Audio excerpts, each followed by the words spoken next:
Hello everyone, welcome back to the series on principles of inheritance and variation and इस video में हम बात करने वाले हैं क्रोमोसोमल थ्योरी ऑफ इनहेरिटेंस के बारे में. So let's get started.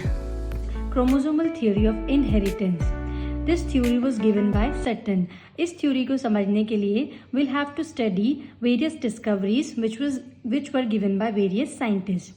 सबसे पहले 1865 में हमें पता है कि मेंडल ने अपने वर्क को पब्लिश कर दिया था, but because of several reasons it remain unrecognised.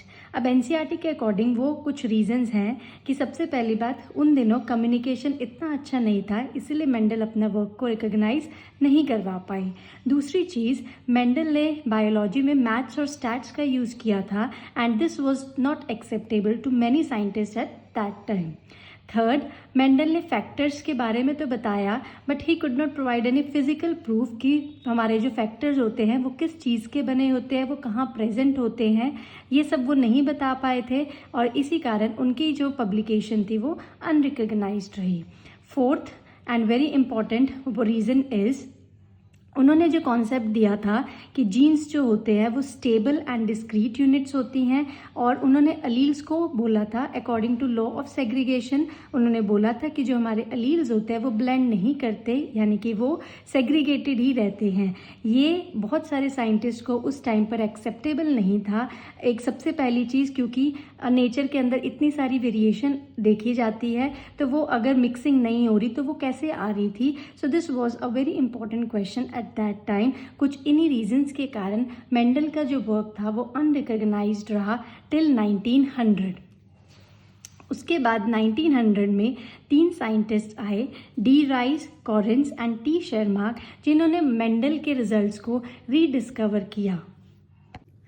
Chromosomal theory of inheritance से मेनली जो क्वेश्चंस बनते हैं वो एमसीक्यूज बनते हैं on the names of the scientist and years. तो ये सारे के सारे हमें याद रखने हैं कि 1900 में 3 साइंटिस्ट्स आए थे, उन्होंने मेंडल को रिजल्ट्स को रीडिस्कवर किया. देन इन 1902 क्रोमोसोम की मूवमेंट, कि जो हमारे क्रोमोसोम्स होते हैं ड्यूरिंग मियोसिस उनकी मूवमेंट कैसे होती है, इस चीज़ की डिस्कवरी की गई थी.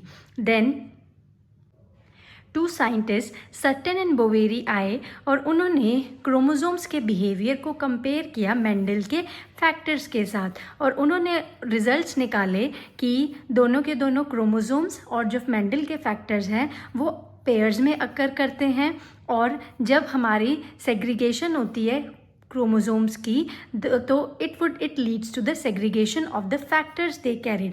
आज हमें पता है कि हमारे जो क्रोमोसोम्स होते हैं उनके ऊपर हमारे जीन्स प्रेजेंट रहते हैं, लेकिन उस टाइम पर ये चीज़ अनरिकग्नाइज थी. तो सटन एंड बोवेरी आए, उन्होंने क्रोमोसोम्स के बिहेवियर को मेंडल के फैक्टर्स के साथ कंपेयर किया और उन्होंने 2 रिजल्ट्स दिए कि दोनों के दोनों जो हैं क्रोमोसोम्स एंड फैक्टर्स पेयर्स में अकर करते हैं और अगर सेग्रीगेशन होगी पे क्रोमोसोम्स की तो it would lead to the segregation of the factors. तो क्रोमोसोमल सेग्रीगेशन की नॉलेज को सटन ने कंबाइन किया मेंडल के प्रिंसिपल्स के साथ, जो कि 1900 तक अनरिकग्नाइज थे, और दे दी उन्होंने chromosomal theory of inheritance. So basically chromosomal theory of inheritance was given by Sutton. और अगर हमारे पास क्वेश्चन आता है कि what is chromosomal theory of inheritance, तो हमने बताना है कि सटन ने क्या किया था, क्रोमोसोमल मूवमेंट को कंपेयर किया था with the behaviour of the factors और उन्होंने 2 रिजल्ट्स पाए और इसी नॉलेज को उन्होंने नाम दे दिया क्रोमोसोमल थ्योरी ऑफ इनहेरिटेंस. ये सारा का सारा हमारा थ्योरेटिकल पोर्शन है, इसमें एज सच कुछ समझने वाला नहीं है. We have to remember all the details of the and the names of the scientist. ठीक है, अब ये जो क्रोमोसोमल थ्योरी ऑफ इनहेरिटेंस थी, इसकी एक्सपेरिमेंटल वेरिफिकेशन की थी T.H. मॉर्गन और थॉमस हंट मॉर्गन ने. उन्होंने क्या किया था, ड्रोसोफिला मेलानोगास्टर, जिनको हम फ्रूट फ्लाइज भी बोलते हैं, उनके ऊपर एक्सपेरिमेंट किया था for the verification of this chromosomal theory of inheritance. अब सवाल आता है कि उन्होंने ड्रोसोफिला मेलानोगास्टर को ही क्यों चूज़ किया था. तो एनसीईआरटी में इसके सेवरल रीजंस दिए गए हैं which we are going to study now. The very first reason why T.H. Morgan chose Drosophila melanogaster is कि हम फ्रूट फ्लाइज को सिंपल सिंथेटिक मीडियम लेबोरेटरी में हम उसको कल्चर कर सकते हैं। दूसरा रीज़न ये है कि जो हमारी फ्रूट फ्लाइज होती हैं वो अपनी लाइफ साइकिल को कंप्लीट कर लेती हैं in a span of just 2 weeks.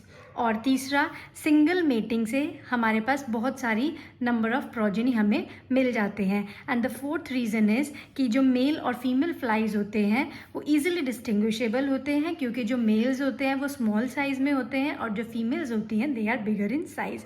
So these are the 4 reasons why T.H. Morgan chose the fruit fly. सबसे पहला ये है कि हम आर्टिफिशियली उनको ग्रो कर सकते हैं लेबोरेटरी में इन सिंपल मीडियम। दूसरी चीज़ कि वो अपनी लाइफ साइकिल को 2 वीक्स में कंप्लीट कर लेती हैं और सिंगल मीटिंग से हमें large number of progeny flies मिल सकती हैं।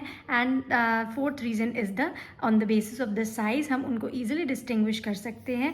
ये हमारे पास MCQs में पूछा जा सकता है कि ड्रोसोफिला मेलानोगास्टर में मेल और फीमेल फ्लाइज में से बिगर साइज़ की कौन सी होती है। So it is basically the female fly जो कि बिगर इन साइज़ होती है। And then again important question we have over here is कि जो लाइफ साइकिल होती है उनकी कितने की रहती है, 2 हफ्तों की रहती है, 2 वीक्स की रहती है। So chromosomal theory of inheritance में मोस्टली हमारे पास साइंटिस्ट के नेम और डेटा है which we have to remember, जिसमें से डायरेक्टली नीट में क्वेश्चंस MCQs उठ के आते हैं और बोर्ड एग्जाम्स में भी direct question we can get on write a note on chromosomal theory of inheritance और experimental verification of the chromosomal theory of inheritance.